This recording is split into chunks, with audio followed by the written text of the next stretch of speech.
9h-10h sur France Bleu Orléans, les experts. Leslie Scoff. Ces mécanismes restent encore mystérieux, mais son efficacité est réelle. On va parler hypnose ce matin dans les experts. Alors qu'est-ce que c'est exactement ? Est-ce qu'elle a été scientifiquement prouvée ? Quelles sont ses applications ? Est-ce que tout le monde est hypnotisable ? Est-ce qu'on peut s'hypnotiser soi-même ? Vos questions sur l'hypnose au 02 38 53 25 25. Ça marche aussi via la page Facebook de France Bleu Orléans, notre site francebleu.fr également. Votre expert aujourd'hui, Sylvain Brosset, hypnothérapeute et créateur du Centre d'hypnothérapie régionale d'Orléans, mais aussi Hélène Zuira, j'espère que je prononce bien, qui est apprentie en hypnose et qui est chargée de communication au centre. 9h-10h sur France Bleu Orléans, les experts. Un problème, la solution. Bonjour Hélène, bonjour Sylvain. Bonjour. Qu'est-ce que l'hypnose ? C'est difficile à une question vaste parce que le week-end, il y a 2 week-ends, je suis allé à un congrès à Paris où justement il y a une table ronde sur qu'est-ce que l'hypnose. Et il y avait tous les plus grands experts et médecins qui essayaient de répondre à cette question. Donc l'hypnose, si je devais le dire avec des mots le plus simplement possible, c'est que c'est une technique qui permet d'accompagner quelqu'un dans un état de conscience où il va être plus suggestible pour pouvoir changer des choses en lui en fait. C'est pas vraiment du sommeil. C'est même pas du tout du sommeil. Non, c'est vraiment quelque chose de différent. C'est un état de conscience qu'on peut avoir quand des fois on est un petit peu immergé dans ses propres pensées ou plongé dans un film ou quelque chose comme ça où tout le reste du monde est coupé, où on est complètement immergé dans nos pensées ou dans quelque chose comme ça. Et donc du coup, on est déjà dans un état qui s'approche de celui de l'hypnose. Historiquement, ça existe depuis quand ? On a les premières traces de soins sous hypnose qui datent de Mésopotamie ancienne, dans quelques millénaires avant Jésus-Christ. On n'appelait pas ça l'hypnose à l'époque. Le terme d'hypnose est apparu au 19e siècle, mais c'est des techniques qui sont très très similaires. D'accord, effectivement, je pensais pas que ça remontait à... C'est vieux comme le monde, quasiment. Depuis qu'on a l'homme à la parole, en fait, il a commencé à soigner aussi par la parole. Est-ce qu'il existe différentes formes ? Différentes formes d'hypnose. Alors, on en voit 2 principales au centre, ce qu'on appelle l'hypnose thérapeutique, donc celle qui nous intéresse le plus, et celle qui permet d'accompagner les gens pour pouvoir changer des problèmes psychosomatiques qu'ils peuvent avoir. Et puis une autre forme d'hypnose qu'on appelle hypnose classique ou hypnose de spectacle, celle qu'on peut voir à la télé avec Mesmer, celle qui est souvent la plus représentée dans le grand public en fait. Les grandes différences, c'est vraiment une pour soigner et l'autre pour divertir ? C'est pas les mêmes techniques à la base. Même si on a des états modifiés de conscience qui sont générés, on ne s'y prend pas du tout de la même manière. L'hypnose de spectacle, tout le monde n'est pas réceptif de la même manière. Il y a des gens qui par exemple, moi, j'ai jamais été réceptif en hypnose de spectacle. J'espère un jour l'être. Et en hypnose thérapeutique, en fait, tout le monde est réceptif dans la mesure où les personnes qui vont se faire hypnotiser vont être partie prenante. Et souvent, j'aime comparer un échange en hypnose thérapeutique un peu comme une danse, en fait. S'il y en a un des deux qui veut pas danser, ça fonctionne pas. Si les deux acceptent de jouer le jeu, ça fonctionne bien. Bon, on va revenir là-dessus, effectivement, comment ça fonctionne, qu'est-ce que ça soigne, et puis est-ce qu'on peut s'hypnotiser soi-même ? Sylvain Brosset, hypnothérapeute du Centre d'hypnothérapie régionale d'Orléans, notre expert mieux-être aujourd'hui, on va dire ça comme ça. 02 38 53 25 25 pour poser vos questions sur l'hypnose, son application et les possibles formations. Vous avez des questions sur l'hypnose, comment se passe une séance, quels sont ses effets thérapeutiques, est-ce qu'on peut s'hypnotiser soi-même ? Il y a certainement des réponses avec les experts de France Bleu Orléans. 02 38 53 25 25. Sylvain Brosset, hypnothérapeute, est à vos côtés aujourd'hui. Et puis il y a également la chargée de communication du Centre d'hypnothérapie régionale d'Orléans, qui est aussi apprentie en hypnose. Et on va pouvoir évoquer les formations bientôt. Hélène Zuira à vos côtés aussi. Sylvain, qu'est-ce que ça soigne ? C'est indiqué dans quel cas l'hypnose ? Alors ça va être indiqué dans tous les cas qui sont d'ordre psychologique ou psychosomatique. C'est-à-dire que toutes les problématiques que l'on va avoir, qui sont pas d'origine, qui n'ont pas un problème d'origine physique, alors une dent cariée, une jambe cassée, etc., on va pouvoir soigner ou accompagner avec l'hypnose.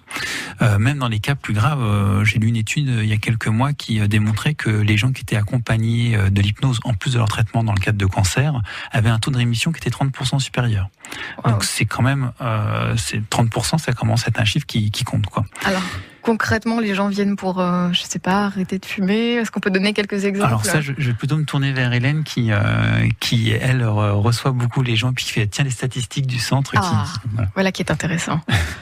Bonjour. Donc effectivement, le tabac, c'est quand même une problématique pour laquelle de nombreuses personnes viennent nous voir. Ça représente à peu près 1/3 de nos consultations, suivi très près par les troubles du comportement alimentaire. Alors il y a des gens qui souhaitent perdre du poids, mais aussi il y a toutes les problématiques de boulimie ou d'anorexie.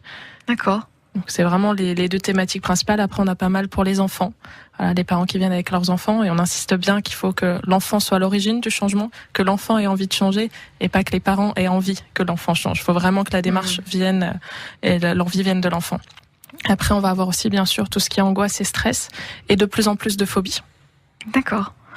Vous qui nous écoutez, vous avez peut-être un petit souci et vous vous dites est-ce que ça pourrait marcher l'hypnose sur moi ? N'hésitez pas à poser la question.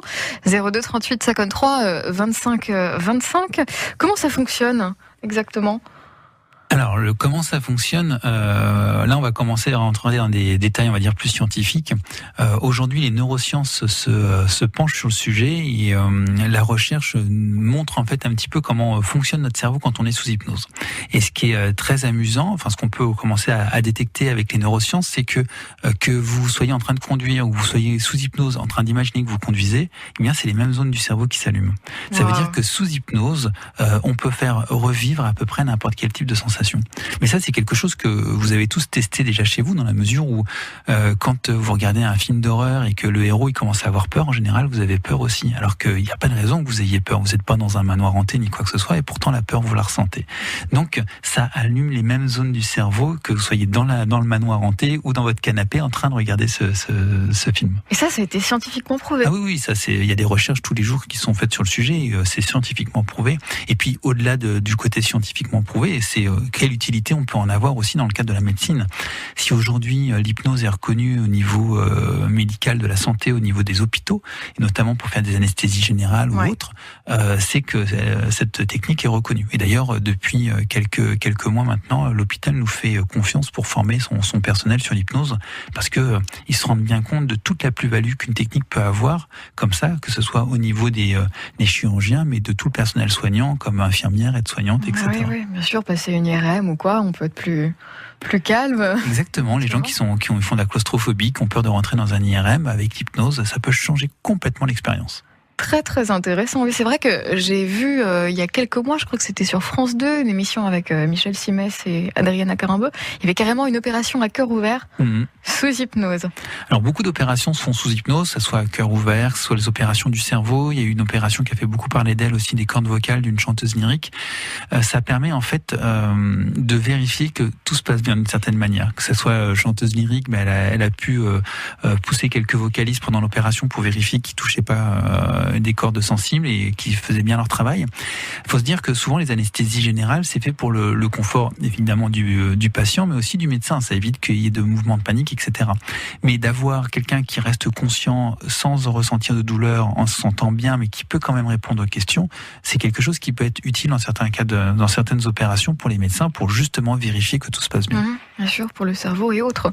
Tout ce qu'il faut savoir sur l'hypnose, la réponse à vos questions dans la suite des experts. Aujourd'hui, Sylvain Brosset, hypnothérapeute, vous guide. Et puis également Hélène Duira, qui est apprentie en hypnose et chargée de communication du Centre d'hypnothérapie régionale d'Orléans. On évoquera un petit peu plus tard la formation. D'ailleurs, vos questions, si vous en avez, 02 38 53 25 25. Chaque matin sur France Bleu Orléans, les experts, leur mission, répondre à vos questions. Arrêter de fumer, vaincre ses phobies, perdre du poids. Vos questions à Sylvain Brosset, hypnothérapeute, créateur du Centre d'hypnothérapie régionale d'Orléans. 02 38 53 25 25, francebleu.fr, la page Facebook de France Bleu Orléans. Sylvain, comment se déroule une séance d'hypnose ? Alors une séance déroule, on va dire, en 3 ou 4 parties. La première partie, ça va être un échange verbal pour pouvoir déterminer l'objectif de la personne. Et c'est quelque chose de très très important parce que souvent les gens ils me disent voilà, je ne veux plus ça, je ne veux plus fumer, je ne veux plus avoir ce corps, je ne veux plus avoir cette phobie. Mais souvent ils ne me disent pas ce qu'ils veulent avoir. Et c'est déterminer un objectif, c'est à peu près aussi important que de mettre la bonne adresse dans votre GPS. Si vous mettez toutes les adresses où vous voulez pas aller, il y a des chances que votre inconscient vous emmène par là. Un petit peu comme cette fameuse phrase, si je vous dis là surtout de ne pas penser à un cheval rouge, il est vraisemblable que la plupart d'entre vous aient pensé à ce cheval rouge. Donc on va plutôt orienter cet échange pour que les personnes puissent déterminer un objectif qui soit clair et limpide, le plus limpide possible pour eux. Une fois que c'est limpide, eh bien on va commencer la phase d'hypnose en tant que telle. Donc on va faire ce qu'on appelle une induction, c'est-à-dire qu'on va accompagner la personne dans l'état modifié de conscience. Et puis une fois qu'elle est dans cet état, elle est présente et en même temps un petit peu ailleurs, on va mettre en place des actions, des suggestions, des stratégies thérapeutiques qui vont permettre le changement. Et puis la dernière phase, évidemment, c'est le réveil, parce que c'est important de revenir dans un état plus ordinaire de conscience pour pouvoir continuer sa journée, prendre sa voiture, etc. Est-ce que des accidents peuvent se produire? Est-ce que ça peut faire monter, je sais pas, des énormes traumatismes? Alors, les états modifiés de conscience, oui. Après, si vous allez voir un bon hypnothérapeute qui est formé, normalement, il vous fait pas remonter les traumatismes. Dans la mesure où, alors ça peut être souffle dans certains cas et qui demande à être réfléchi en amont, mais on s'amuse pas à soulever les problématiques du passé que l'inconscient a mis sous le tapis. Ce qui nous intéresse, c'est pas tant pourquoi on va mal que comment on va aller mieux. D'accord. Et donc du coup, ça évite d'avoir à trifouiller les vieux traumatismes. Parce que ça peut faire peur aux gens, ça, en se disant, oh là là, moi je vais être dans un autre état de conscience, ça va me ramener plein de choses dont j'ai pas envie. C'est pas du tout l'objectif. Alors peut-être qu'il y a certains hypnothérapeutes qui s'amusent à ça, mais normalement, enfin tout ce qui est thérapie brève et notamment l'hypnose qui fait partie des thérapies brèves, on est vraiment orienté sur le comment aller mieux que sur le pourquoi je vais mal. Mais le pourquoi je vais mal, c'est un peu comme ne pensez pas au cheval rouge. À force de se demander pourquoi on va mal, on continue à alimenter les raisons de notre malaise. Thérapie brève, c'est-à-dire ? Thérapie brève, c'est les thérapies qui ont pour objectif d'avoir des changements et des résultats très rapides. Souvent, on entend parler de thérapie en psychologie, où il faut 10, 15, 20 séances, en psychanalyse, où il faut 10, 15, 20 ans. L'objectif avec les thérapies brèves, c'est de pouvoir justement aller sur le comment. On utilise une petite métaphore que j'aime bien, c'est imaginez que vous êtes en voiture, vous avez un pneu qui crève. Eh bien, en thérapie longue, on va se demander pourquoi le pneu a crevé, pourquoi on a roulé sur ce clou, pourquoi le clou était sur la route, pourquoi le camion qui a perdu le clou est passé par là, etc., etc. Et puis on peut remonter très très loin comme ça. Mais au final, on a toujours notre pneu crevé. En thérapie brève, on va se dire, ok, j'ai un pneu qui est crevé, comment je fais pour changer ma roue? Ah bah oui, j'ai une roue de secours qui est ici, ok, et là je me prends en main pour changer ma roue. Donc c'est la différence entre les thérapies longues et les thérapies brèves. Et je dis pas pour autant que les thérapies brèves sont inutiles, hein, mais souvent quand on a envie de changer, on préfère que ça soit en 2-3 séances plutôt qu'en 50 ans, en 50 séances ou en 10 ans, quoi. Ah oui, d'accord, donc vraiment 2-3 séances, on peut déjà obtenir des résultats assez concrets. Tout à l'heure, je vous parlais de cette cliente d'hier qui avait perdu 10 kilos en une seule séance. Alors attention, je dis ça, c'était la cliente d'hier, toutes les clientes ne sont pas forcément comme ça. Chacun est unique. Voilà, chacun est unique. Et puis hier, j'avais aussi une personne qui faisait la dyslexie. Et on a testé avant de faire la séance où elle a lu un texte, j'avais le livre du Petit Prince dans le cabinet, elle accrochait les mots, c'était compliqué pour elle. À la fin de la séance, donc elle se donnait en fluidité, elle se donnait une note de 4 sur 10. À la fin de la séance, elle s'est donnée 9 sur 10 et elle prenait même du plaisir à lire. Donc il a fallu 1 heure, quoi. Ça semble très très impressionnant tout ça. Vous avez des questions sur l'hypnose, sur est-ce que justement votre petit souci pourrait peut-être se régler par ce biais-là, est-ce qu'on peut aussi se former? 02 38 53 25 25, francebleu.fr, la page Facebook de France Bleu Orléans. Vous posez vos questions à Sylvain Brosset du Centre d'hypnothérapie régionale d'Orléans. Se sentir mieux grâce à l'hypnose avec un praticien ou en pratiquant soi-même après avoir été formé. 02 38 53 25 25 pour poser vos questions à Sylvain Brosset, hypnothérapeute à Orléans, à ses côtés aussi, et on va y venir, Hélène Durat, qui est apprentie en hypnose et chargée de communication du Centre d'hypnothérapie régionale d'Orléans. On va évoquer l'auto-hypnose ou la formation aussi à ces techniques, parce que ça s'apprend. Mais avant cela, une question qui nous vient de Montargis. Pacôme. Bonjour Pacôme. Oui, bonjour. Alors, on vous écoute. Quelle est votre question pour Sylvain? Oui. On vous entend bien, oui. Je pensais que vous m'entendiez pas, pardon. Bonjour à tous et à vos invités surtout. Bonjour. Bonjour. Donc, je suis un papa qui a une fille autiste.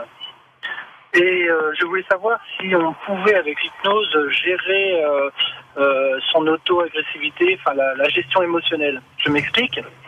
Si je vais dans une fougue, une brocante ou autre, ma fille va commencer à avoir des petits spasmes, et puis une gestuelle très avancée, et quasiment en venir peut-être même à l'auto-agressivité, en se mordant et en se tapant.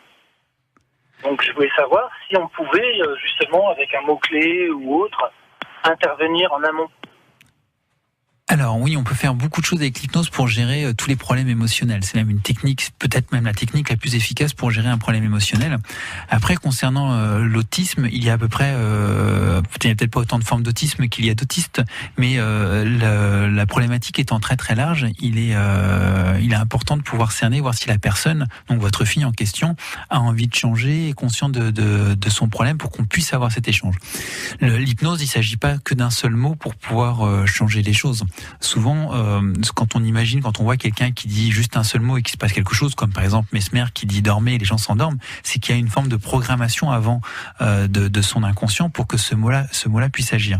Donc je peux pas vous donner le mot magique qui va faire en sorte que votre fille n'ait plus de stress quand elle est dehors. Non, bien sûr. Non, mais c'est vrai que l'autisme est très large. On a des enfants qui ne parlent pas. Bon, la mienne, par exemple, si je reviens sur ma fille, elle ne parle pas, mais elle comprend. Mm-hmm. Donc c'est déjà peut-être un avantage, on va dire, entre guillemets. Elle comprend tout ce qu'on peut lui dire. Ok, oui, bien sûr que c'est un avantage. C'est que l'hypnose ne peut se faire, comme je disais tout à l'heure, il y a un entretien au début pour déterminer l'objectif. Alors, le fait de ne pas parler, c'est pas, on peut échanger autrement qu'en parlant, mais c'est important que la personne, elle ait envie de changer, parce que ça va être notre véritable levier pour pouvoir aider sa transformation. Et si la personne, elle n'a pas envie de changer, ou elle n'a pas conscience de ce qui la dérange, ça va être plus compliqué pour pouvoir justement l'aider à changer. D'accord. Et il y a des formations pour pratiquer on va y venir, on allait y venir. Ouais, c'est très bien, Pacôme. Alors, oui, on peut répondre maintenant. Il existe plein de formations. Il y a plein d'écoles de formation en hypnose. Bien sûr, le centre d'hypnothérapie régional d'Orléans, Ecologos, en est une. On a formé ces dernières années, je sais pas, peut-être 400 ou 500 personnes, que ce soit en hypnose thérapeutique, que ce soit en hypnose de spectacle ou que ce soit en auto-hypnose. Donc il existe ces trois techniques sont assez différentes. Les temps de formation n'est pas le même non plus. S'amuser à faire ce que fait Mesmer en un week-end, on sait le faire, et on pourrait même le faire diminuer ça, mais simplement nous on passe beaucoup de temps à insister sur tout ce qui est aspect éthique et sécurité pour que les spectacles d'hypnose se passent au mieux, ce qui malheureusement il y a encore beaucoup trop d'accidents ou de choses qui sont pas faits dans les règles de l'art. L'auto-hypnose c'est un petit peu plus d'une journée, et là ça permet de gérer soi-même des comportements, des émotions du quotidien qui nous posaient problème et qu'on va pouvoir réguler. Et puis l'hypnothérapie qui est une formation plus longue qui se fait soit en cours du soir, soit sur une semaine pour le premier module, et qui permet de comprendre les rouages de la communication à l'inconscient, savoir comment accompagner quelqu'un en état modifié de conscience, et puis avoir des techniques thérapeutiques quand on fait le niveau de praticien, où on va voir justement comment aider les gens à arrêter de fumer, comment aider les gens à perdre du poids, comment gérer une phobie, comment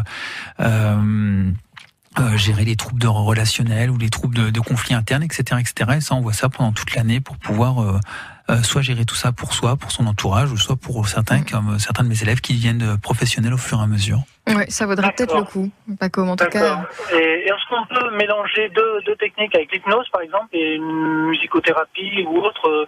Je sais que ma fille est très réceptionniste à ce genre de pratique, la musicothérapie ou... C'est une excellente question. En fait, l'hypnose va être très utilitariste, c'est-à-dire que si vous avez une technique qui fonctionne bien avec la personne, elle est très réceptive en face, bien sûr que vous allez utiliser cette technique. D'accord. Ok. Bon, oui, effectivement, c'est une possibilité, je pense. Je vous invite à vous rapprocher du centre d'hypnothérapie régionale d'Orléans, où carrément il y a une association certainement française qui recense tous les il y en a quelques-unes. C'est pas encore quelque chose qui est très cadré encore en France. Ça le devient, mais il faudra encore quelques années. Bien. Pacôme, merci beaucoup pour votre question. On prendra celle de Clotilde d'Olivet dans les prochaines minutes. Et puis voilà, j'insiste, on va évoquer justement la formation à l'hypnose, que ce soit pour soi ou pour les autres dans les prochaines minutes. Vous écoutez France Bleu Orléans, ce sont les experts jusqu'à 10h. On évoque donc l'hypnose avec Sylvain Brosset, hypnothérapeute à Orléans, également Hélène Dura qui est apprentie en hypnose. Depuis quelques années, l'hypnose technique thérapeutique plus que centenaire, on l'a entendu tout à l'heure, ça remonte même à la Mésopotamie, semble avoir le vent en poupe. On parcourt vos questions au 02 38 53 25 25 avec notre expert, le créateur du centre d'hypnothérapie régionale d'Orléans, Sylvain Brosset, pour comprendre un petit peu mieux de quoi il s'agit exactement. On a commencé sur le terrain de la formation, on va continuer avec Hélène Dura qui est justement apprentie en hypnose et à nos côtés aujourd'hui. On va tout d'abord répondre à la question de Clotilde à Olivet. Bonjour Clotilde. Bonjour. Voilà, moi j'ai une question concernant mon fils de 6 ans qui fait encore pipi au lit. On a essayé les médicaments, on a essayé plein de choses, mais pour l'instant on n'arrive pas à trouver la solution et je me posais la question de savoir si l'hypnose pourrait nous aider à résoudre ce problème. Alors, je pense que la moitié des enfants qui viennent me voir me viennent pour des problèmes d'énurésie. Donc, l'énurésie, c'est le pipi au lit.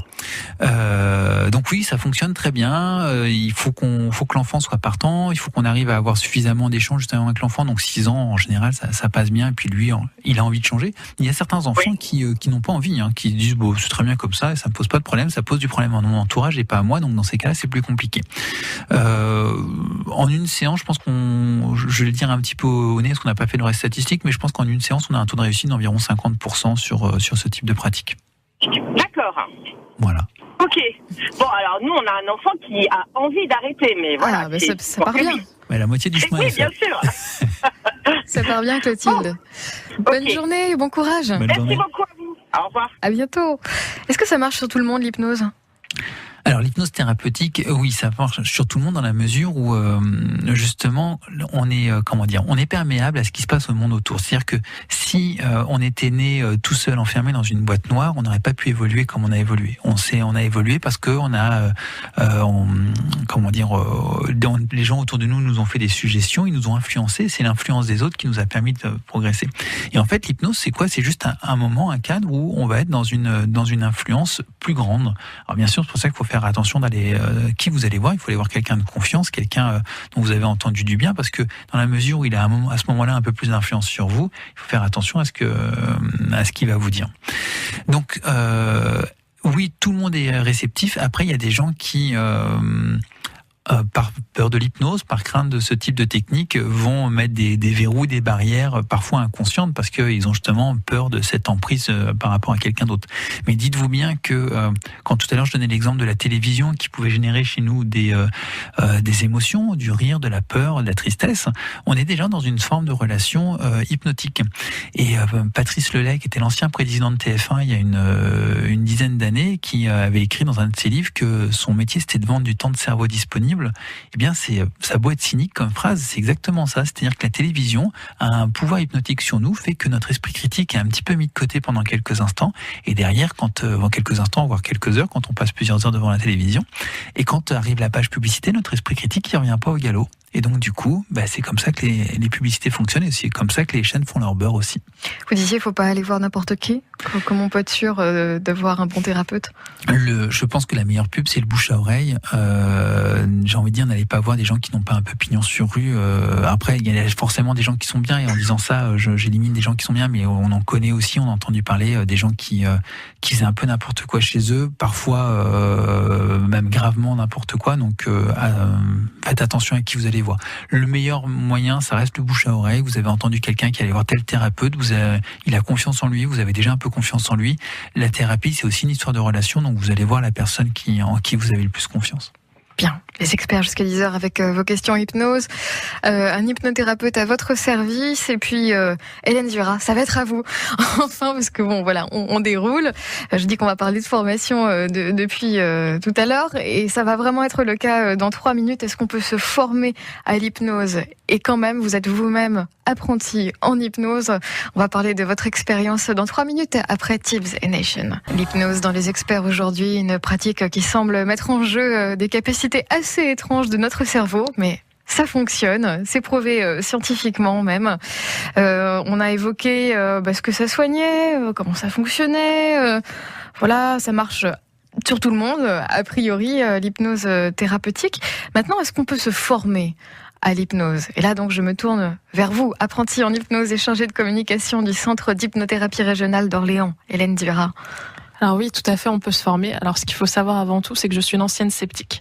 Intéressant. Je suis arrivée au Centre d'hypnothérapie régionale d'Orléans pour la communication, et c'est là où j'ai entendu parler vraiment d'hypnose thérapeutique pour la première fois, et j'ai eu la possibilité de me former, donc j'ai dit oui tout de suite, puisque pour parler d'un sujet, il faut le maîtriser. Et c'est là où en fait mon scepticisme est parti. Parce que j'ai vu très vite tout ce qu'on peut apprendre.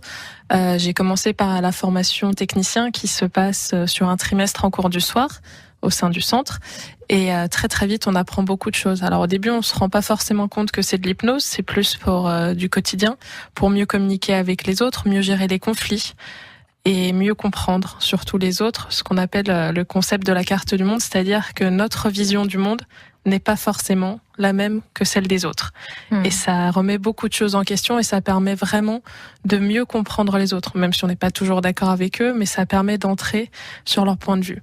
Et très vite, on apprend aussi comment à mettre quelqu'un en état d'hypnose, en état modifié de conscience, pour ensuite développer différentes thématiques. Et ce qui est très intéressant avec l'hypnose, c'est qu'on a une base, une théorie, mais après qu'on peut personnaliser, adapter à sa façon, comme nous, on perçoit les choses.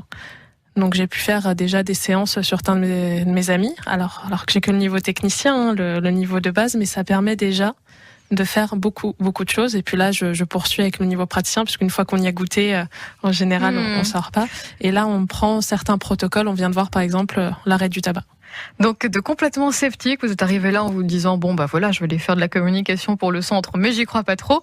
Vous êtes passé là bientôt peut-être praticienne.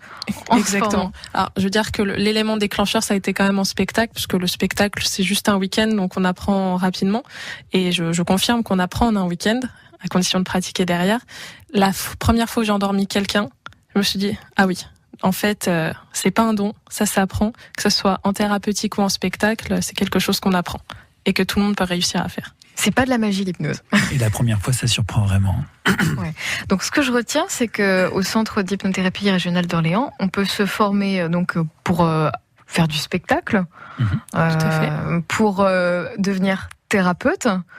Et éventuellement pour soi, pour se sentir mieux, pour s'apaiser si jamais on a des troubles du sommeil ou... Donc effectivement on a des formations en auto-hypnose pour pouvoir pratiquer l'hypnose sur soi-même. Donc on n'est pas obligé de se regarder dans un miroir comme on peut le voir dans certains livres. C'est beaucoup plus pragmatique que ça. C'est une formation qui est animée par Elisabeth Greffier, qui est aussi thérapeute au centre d'hypnothérapie régionale d'Orléans. Et en une journée, vous apprenez à gérer vos propres émotions, à vous mettre dans un état modifié de conscience qui vous permet de pouvoir calmer certaines choses, pouvoir même gérer certaines douleurs pour les gens qui ont des douleurs chroniques, ce genre de choses. Donc oui, c'est le champ d'application de l'auto-hypnose, il est aussi large que celui de l'hypnose. La seule différence, c'est que parfois, c'est un peu plus compliqué d'avoir du recul sur soi-même. Et pour quelque chose d'un peu plus lourd à gérer, effectivement, on ira peut-être plutôt voir un professionnel. Mais pour plein de petites choses du quotidien, savoir faire de l'auto-hypnose, c'est quelque chose qui peut être très très pratique. Ça semble dingue. On peut s'hypnotiser soi-même une fois qu'on a appris. Est-ce que c'est long ? D'apprendre l'auto-hypnose ? Ouais. Non, en une journée. Une journée ? En une journée. On va certainement la passer en une journée et demie, 2 journées, parce que Elisabeth Greffier a toujours à cœur d'en donner toujours plus à nos clients, mais du coup la journée est très très dense et donc je pense qu'on va rallonger un petit peu le stage. Mais l'objectif c'est de pouvoir en donner un maximum en une seule journée, oui. D'accord. Donc hypnose de spectacle, c'est un week-end ? Tout à fait. Ok. Et pour devenir éventuellement praticien, là, ça se passe... Alors, pour être hypnothérapeute, là, on a un cursus qui est beaucoup plus long, parce que c'est quelque chose de sérieux. Alors, effectivement, comme j'expliquais, il y a certaines écoles, je ne sais pas si on peut appeler ça des écoles, qui en un week-end vous donnent un diplôme, d'autres qui vont vous donner un diplôme en un mois.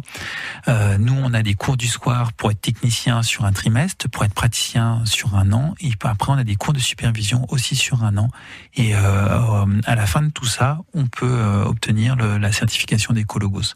Mais avant, on peut pratiquer évidemment, mais de là à se dire professionnel, il y a encore un petit peu de marge. Non, mais ça ouvre un champ des possibles. Enfin, déjà, l'hypnose, ça semble assez incroyable vu le domaine d'application.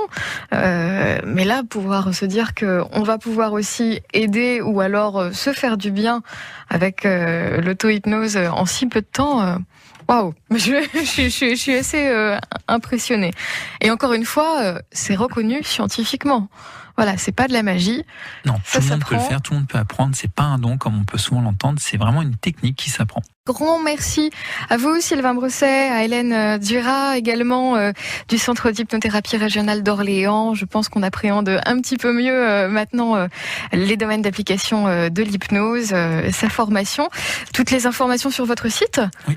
eco-logos.com. Voilà, ou en réécoutant cette émission, tout simplement sur France.